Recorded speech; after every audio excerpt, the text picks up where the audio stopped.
speaker is from Kagiso Capital. Back then, they were called, they had a bursary scheme called Kagiso Trust. She's a leading development organization with a variety of programs in the areas of education, socio-economic development, and investments. With those words, please welcome on stage Mr. Kgotso Schoeman from Kagiso Capital.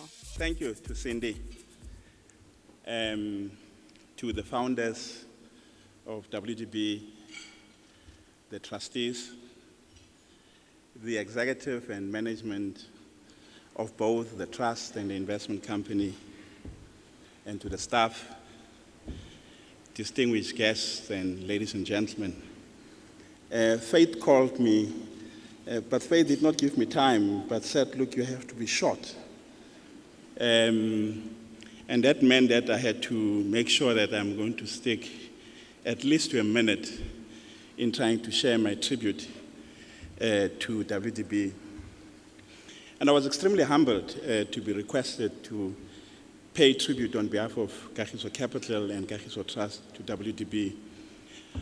I think it is amazing that we're sitting here 25 years celebrating an amazing, remarkable African story.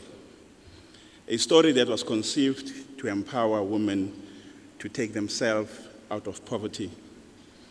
As we celebrate this organization, I think we must never forget we need to celebrate the people behind this organization.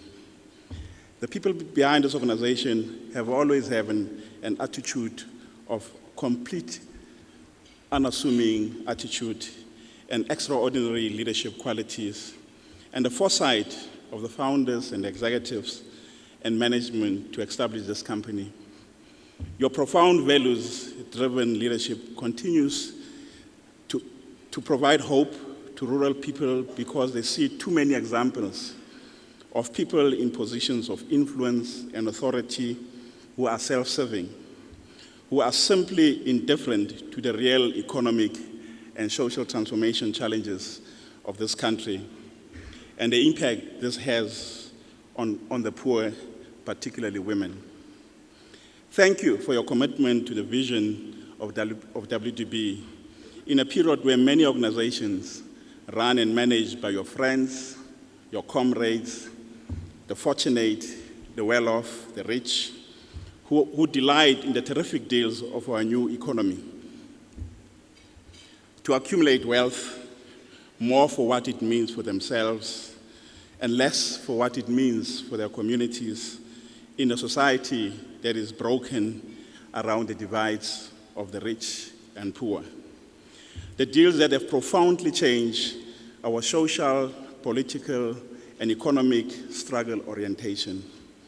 Thank you for understanding that to change the lives of ordinary people, particularly women in this country, we need to move beyond running our enterprises just to make profit for the shareholder, and more directly to what the growth of our enterprises means to us and the role we and our enterprises can play in reaching out to communities today and now, because later will be too late for a generation of young women.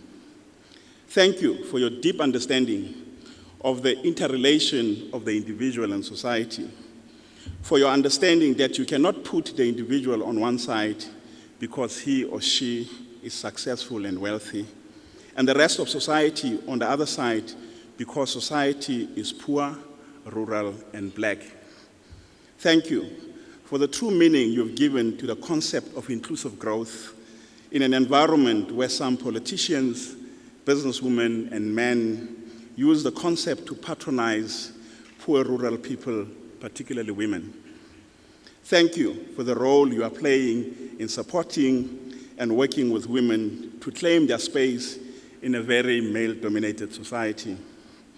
Your legacy should assist us and teach us to define what a just society means for the fortunate, the less fortunate, for white people and black people, for men and women.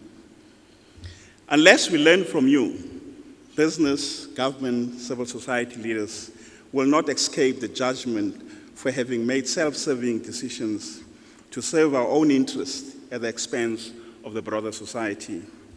The sad part is that it is our children who will have to shoulder the responsibility for the decisions we've made yesterday and today.